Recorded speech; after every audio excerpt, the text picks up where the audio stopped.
Hi there. Some SEC schools are rolling in recruits, and some are struggling. Time to get the squad together. You're talking ball with the SEC squad, sponsored by Game Time.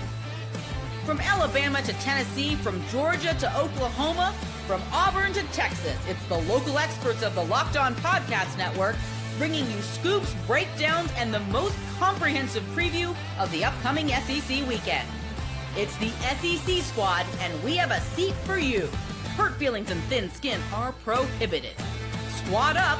You're part of the SEC squad. And what's up, everybody? Welcome into the SEC squad. Sit back, grab your favorite beverage, and join us as we get you ready for another week talking all things SEC. In today's episode brought to you by Monarch Money. Take control of your finances with Monarch Money. Use code LOCKEDONCollege at monarchmoney.com for 50% off your first year. The Auburn Collective might need that advice. Guys, we're going to get into some football talk and some quarterback rankings. But first, we have got to start with recruiting. Let's welcome in our panel. We've got Brad Kellner, host of Locked On Longhorns. We've got Corey Burton, host of Locked On Vandy. We got Clint Shamblin, Locked On Bulldogs. Chris Marler, Locked On Gamecocks. John Miller, Locked On Mizzou. Stephen Willis, Locked On Ole Miss. Zach Blackerby, Locked On Auburn. I'm Chris Gordy, Locked On SEC. And guys, and Clint. Yeah, sorry, Clint doesn't have his last name on the screen. He's Shakira. There are some SEC schools right now, speaking of Clint, that are red hot on the recruiting trail. Schools like Georgia and Texas A&M and Alabama are racking up recruits. And then there are schools like Mizzou and South Carolina that are slow to get going. And then there's Auburn. I'm happy Zach Blackerby is here with us this week. Man, I almost didn't come tonight. Zach, what's going on? Like every recruit. I don't know, guys. It's super frustrating because like the easy narrative is you got to win.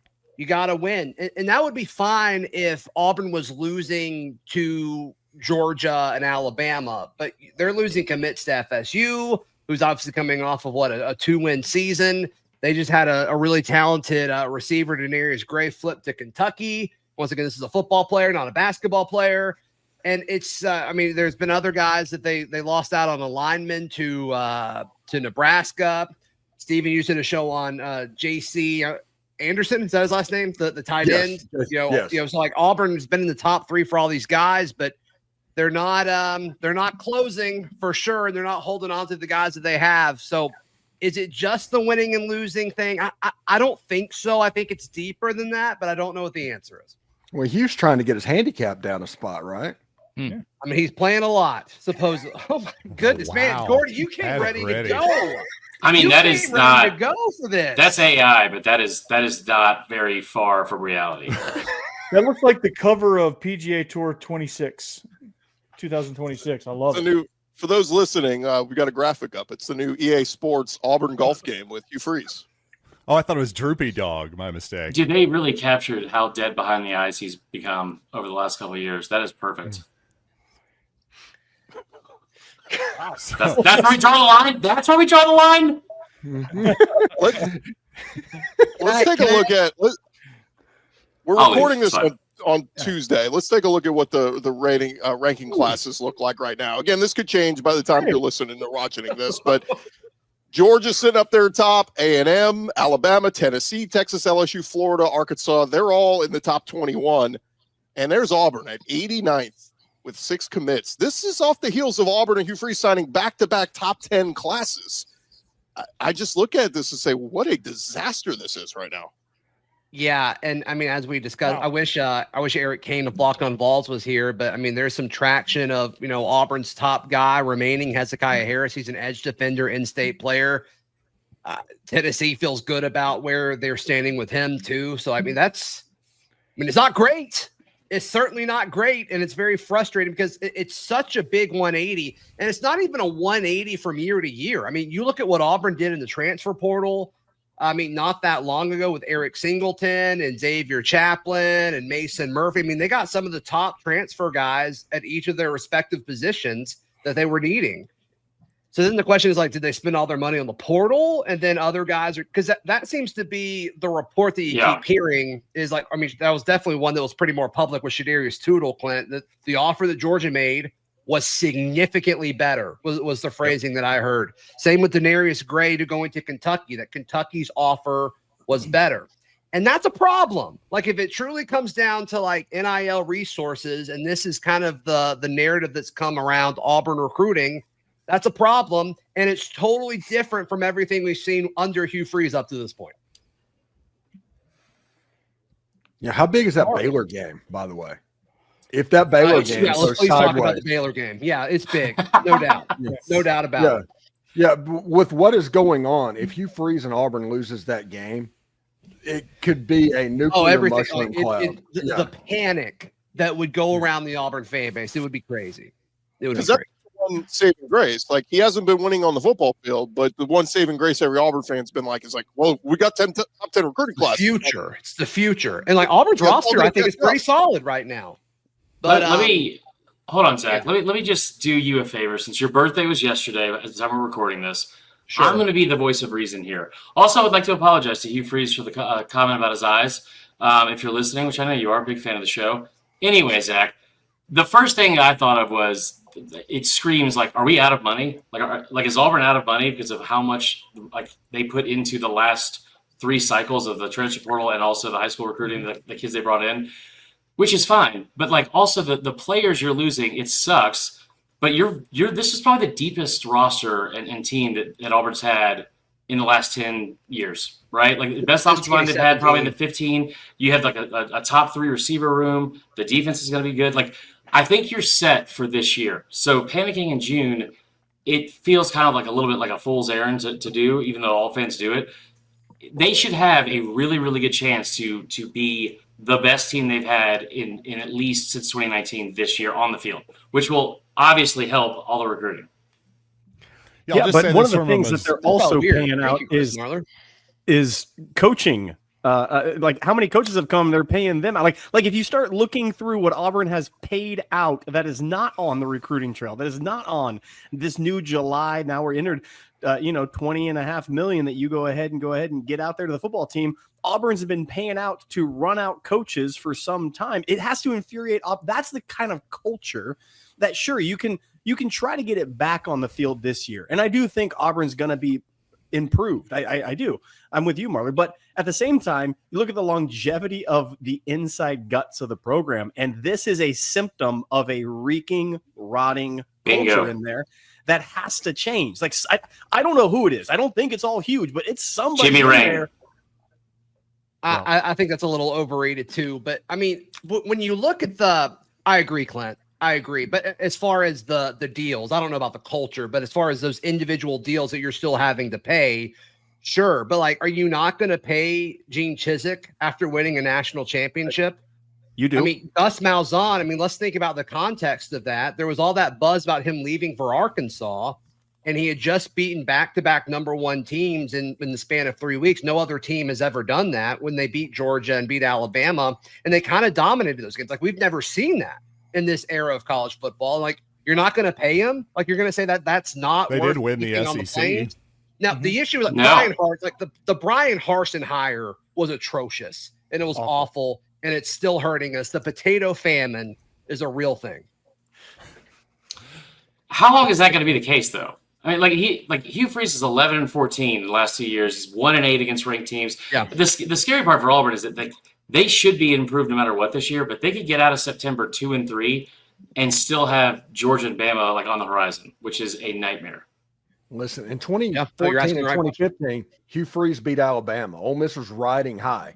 2016, with a lot of those same players coming back, with Chad Kelly coming back, that team went 5-7 and lost to Vanderbilt. A lot of people lose to Vanderbilt. Yeah, culture problems happen Gordy. on Hugh Freeze teams with regularity. Unfortunately, Zach. I'll just say thank God for Auburn, because otherwise Missouri would be dead last in those recruiting rankings. And I'll just say this from a Missouri perspective, and I think this is relevant for Auburn and just about everybody in the country. What I'm really looking at is the 2026 portal rankings, because in 25, Missouri is still one of the best portal teams, according to most outlets, including 24/7. I believe a top 10 incoming portal class for 2025.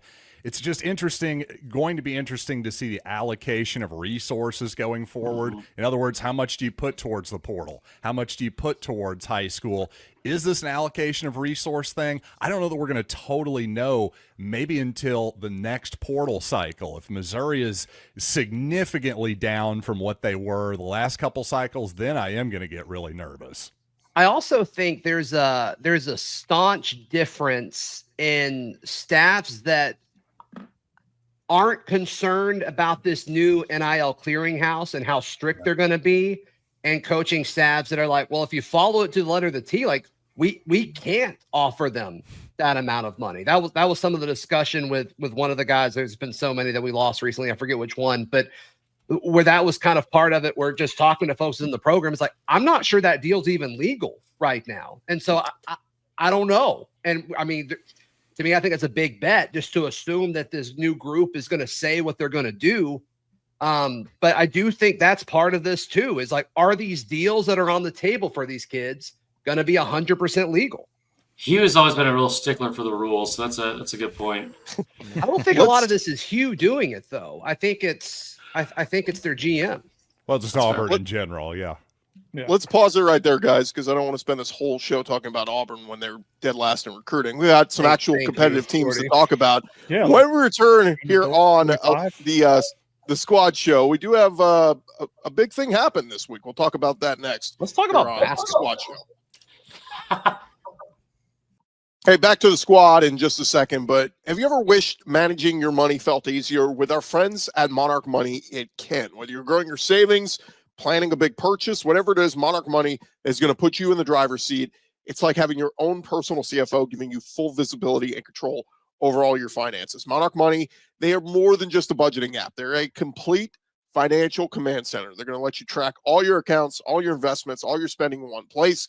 So in addition to managing your money, start building that wealth. Of course, when you use Monarch Money, you're going to see just how much you're spending on stuff like streaming services or food delivery service, all that kind of stuff. Help you cut out all the excess spending and take control of your finances today with Monarch Money. Use our code LOCKEDONCollege at monarchmoney.com. Get 50% off your first year. That's monarchmoney.com. Code LOCKEDONCollege for half off your first year. monarchmoney.com. Roll along here, the squad show. Appreciate you guys for joining us, and we open it back up to our panel. Guys, we did have a significant thing happen this week on July 1st. We officially started revenue sharing. It's in full effect now on college campuses and schools being able to pay student athletes. Just curious in you guys' minds, what is going to be the future of how all this plays out, from NIL enforcement and crackdown to, just the budgeting your revenue share and how you're going to be able to pay kids directly from the school? Because I saw a story this week from Ross Dellinger that said Open Doors released their annual NIL report and said this past June, NIL collectives paid athletes 800% more than they did last summer. So a lot of regulation, a lot of tracking on what these deals are and if they're fulfilling these deals.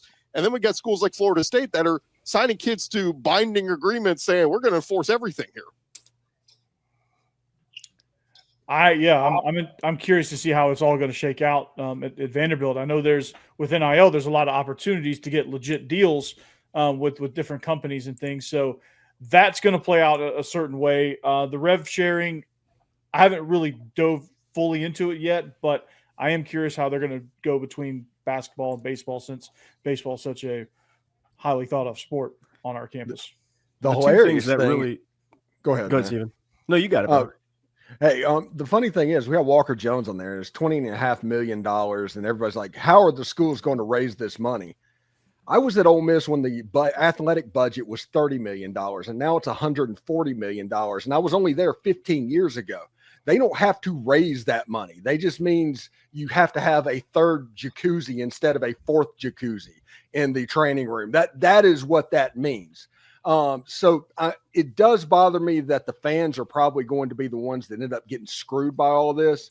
And with the NIL collectives and everybody talking about how strict they're going to be on that and the guidelines on that will come down to the first time they get sued and have to cave, because they are absolutely going to do that. I talked to Walker Jones and he said that nothing is really going to change except for players. Now the era of amateurism is over. That's right. The two things I'll be very curious about. The first time, for whatever reason, this clearinghouse aspect says this NIL payment that school has made to this student athlete doesn't count. We're actually overriding and say it's not going to clear. When that first one hits, that's going to be the litmus test, right? And for whatever reason they decide, because again, to this day, the NCAA is a useless organization that has yet to do anything meaningful in the last 5 years. And so when they decide to put their nose into this, well, yeah, I was being generous. You're right. I'm sorry. I should have been accurate much longer than that. That's going to be the first litmus test. The second litmus test to me is going to be when certain athletes are reported, like all the big hitters in the SEC, for only a certain couple thousand, because they're getting lucrative deals as they're being liaisoned over to other companies and other people to say, we're not going to have to report this. We're going to be a middleman for all these other things. And we're going to use our 20.5 on the book, so to speak. It just makes more loopholes for people to work around. But that first suit or first one that says, no, we're denying this NIL, that's going to be the big one. Yeah, that feels like the multi-billion-dollar question, right? Does this clearinghouse actually do anything? Do they try to make an example of a big school? Do they go after a Texas? Do they go after a Georgia? Do they go after a Bama and go after them?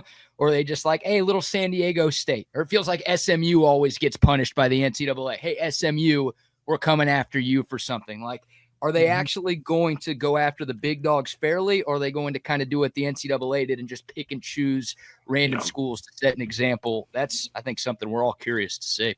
I promise they won't go after Bama. Definitely Mizzou, for sure. Don't even start here, Zach. Don't even start with that. Just a prediction. I mean, I feel like there's a bunch of people, like a bunch of different teams, like that they are not going to go after, like Ohio State, Texas. The scary part here is that like those schools that are already rich are only going to get like infinitely richer. But I mean, I'm with you. Like the idea that Deloitte is somehow going to end up being a consultant on this, and they said in their initial, I guess, proceedings when they were going over this, 70 to 90% of the overall contracts they saw from last year would not be approved by the new guidelines because they were just clearly pay for play. 70 to 90%.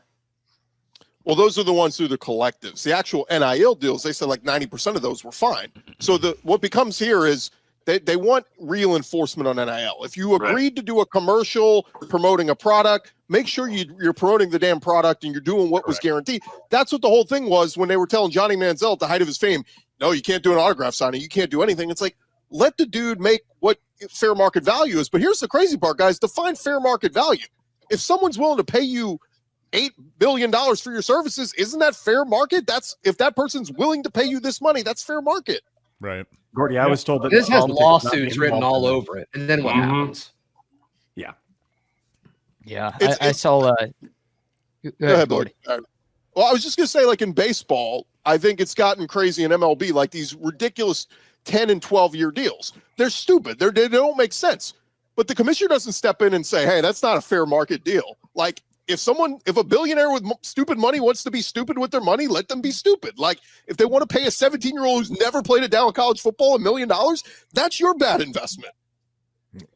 Or maybe it's a great investment. Who's to say? That's kind of the whole point. What is the market? Exactly. That's why I think ultimately, this is just my opinion at this moment, I think this clearinghouse is not going to have a whole lot of teeth because, as has been alluded to right here, there's a lot of legal possibilities here.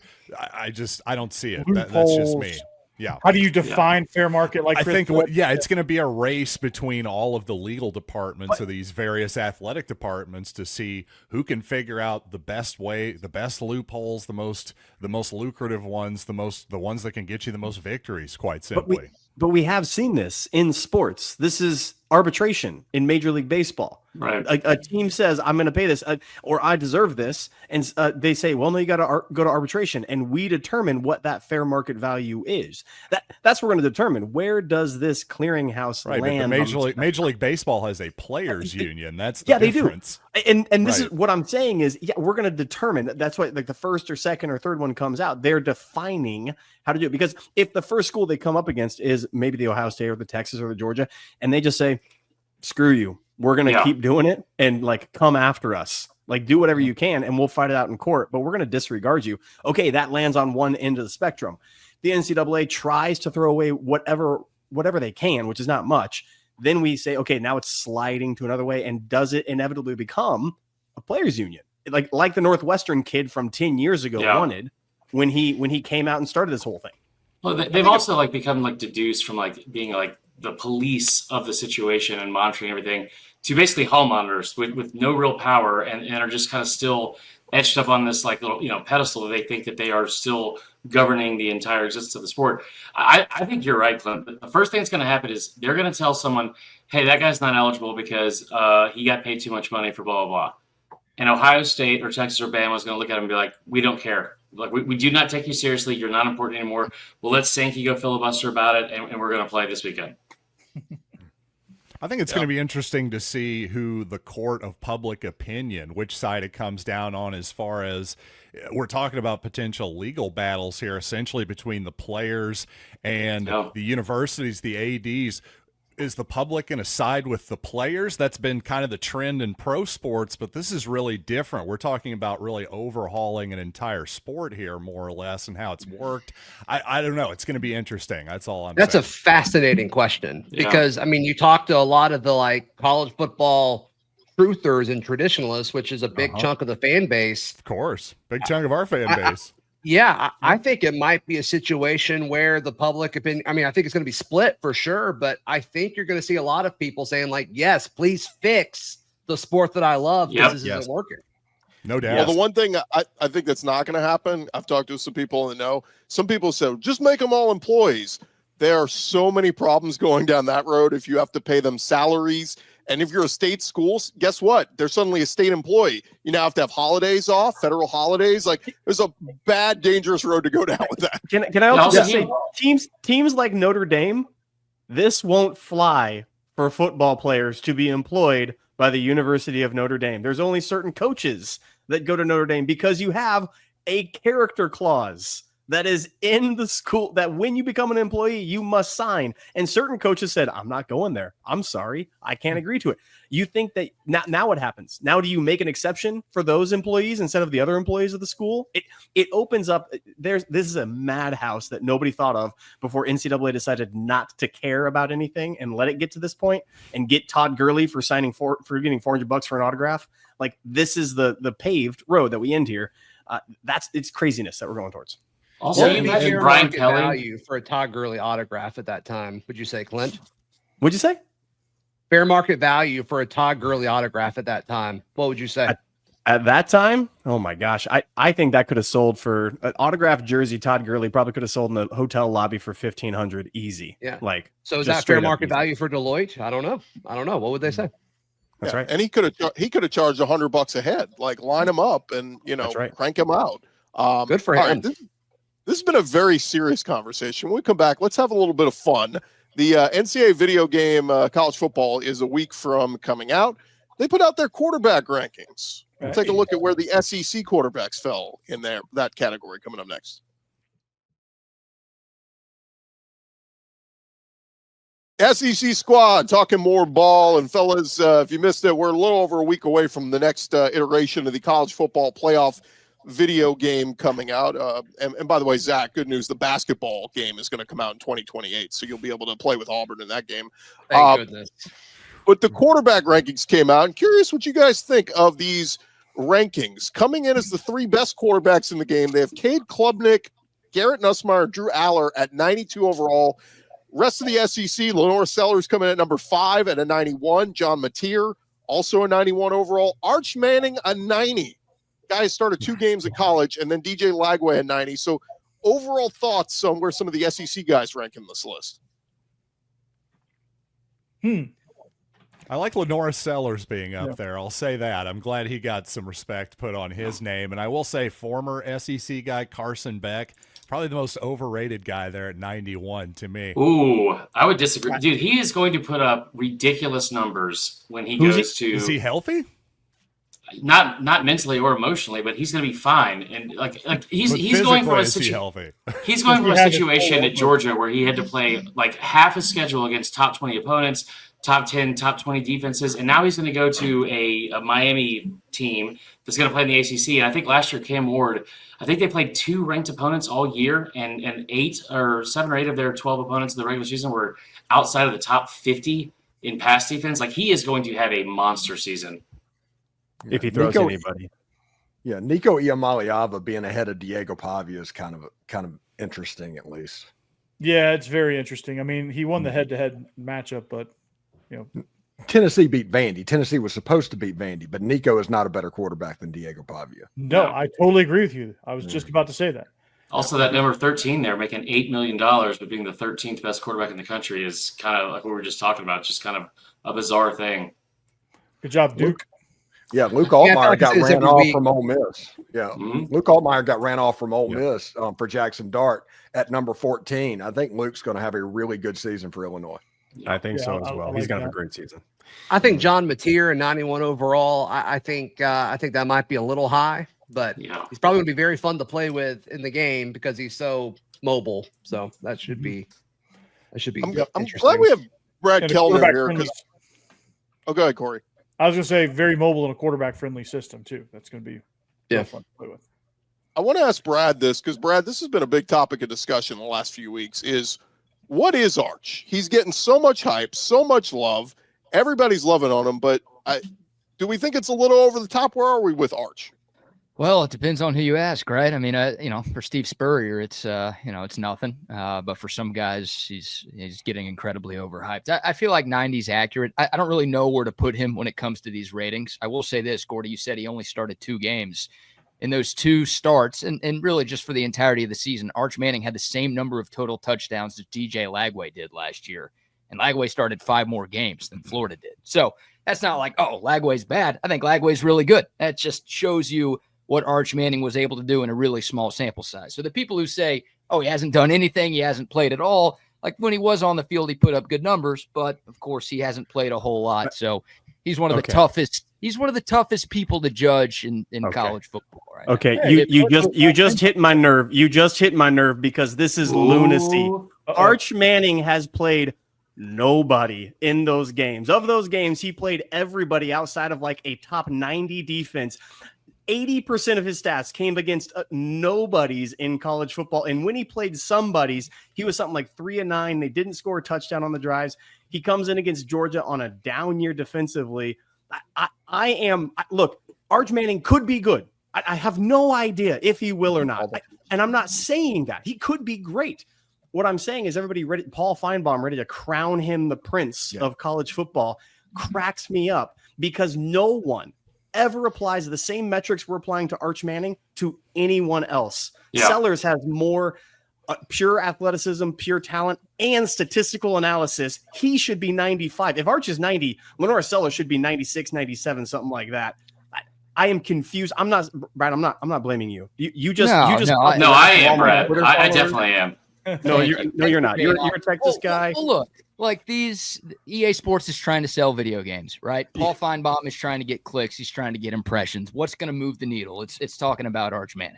So I think the fact that his last name is Manning has totally clouded everything that people do because they want to take advantage. Full circle.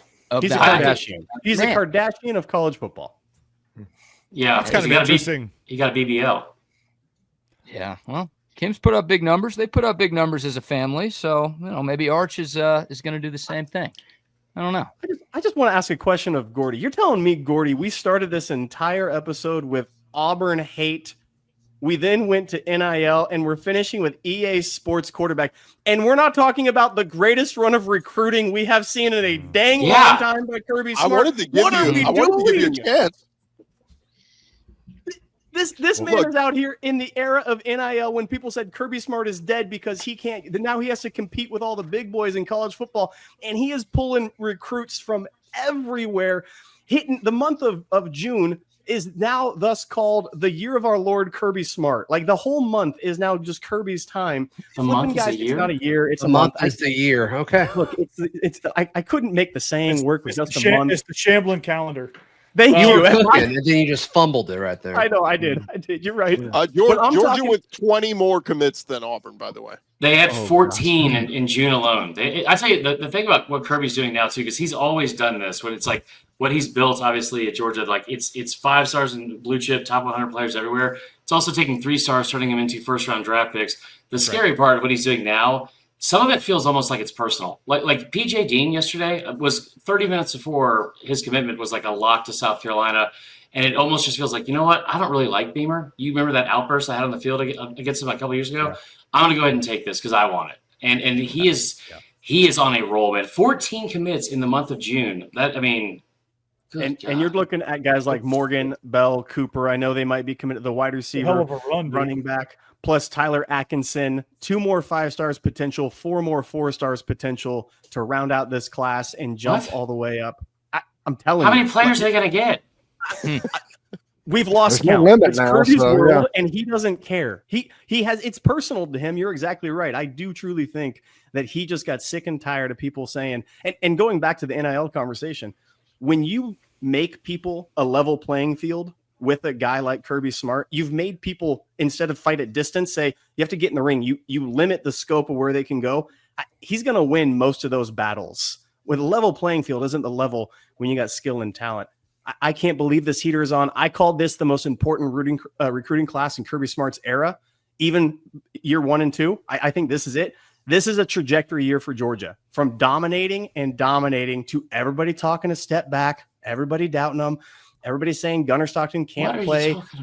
Look at why is the most important? Yeah, everybody said they were only going to win 6 games this year. Are we doing that, Clint? We are doing that this year because they're actually saying that. This year is true. Last year was not. Because I think it's because Kirby Smart, last year's culture totally changed with Carson Beck. We lose offensive coordinator, go to Bobo. Everybody wants to blame Bobo, and Kirby Smart can't coach. All he can do is get Jimmy and Joe's. That's all he can do. Back to those 3-star, 4 stars. Now what he's saying is, in the era of NIL, where everybody's paying for players, and I'm telling people, he came out 2 weeks before this run and said freshmen should not be making more than seniors at Georgia. He said that statement publicly in an interview, and now he's getting all these freshmen, paying them some amount of money, dropping bags on certain dudes. That's true. But also saying you're not going to make more than my seniors. They're buying into his system and his way. This is important because it resets the culture that was lost last year that I think accounted to a huge down year for Georgia standards. It's cool that he finally had like a breakthrough and like finally figured it out on the recruiting trail for sure. Yeah, seriously, Georgia needed this. I will say, like, victory arc. Yeah, this is such an incredible come from behind story, just a rags to riches for sure. It's like a Disney movie. You of all people, if anybody else said that, I would have laughed. But you of all people need to shut your hole. I will tell you that, like, him going 11-3. The thing that I was most surprised about with Georgia last year is nobody seemed to talk about the schedule, having 6 of their first 13 games against top 20 opponents. How many of these do you have? It's just Twitter. 5 of those were away from home, right? And then he goes into the postseason without a starting quarterback. They got to go play a really good Notre Dame team. And oh, by the way, the day of the actual like what was it, the quarterfinal or semifinal in the Sugar Bowl? There's a domestic terrorist attack on New Orleans. They have to postpone the game for a day. Then this is not trying to make light of the situation, but on the way to the game, his dad has a horrible accident and dies during the game. Like, there were so many things that had to go against Georgia's way for them to finally lose in that spot. And, like, it was odd to me that nobody was making the excuse. And I think it's a kind of a testament to how big the program has become and how good they've become, because no one's going to make an excuse for them since they are at the mountaintop.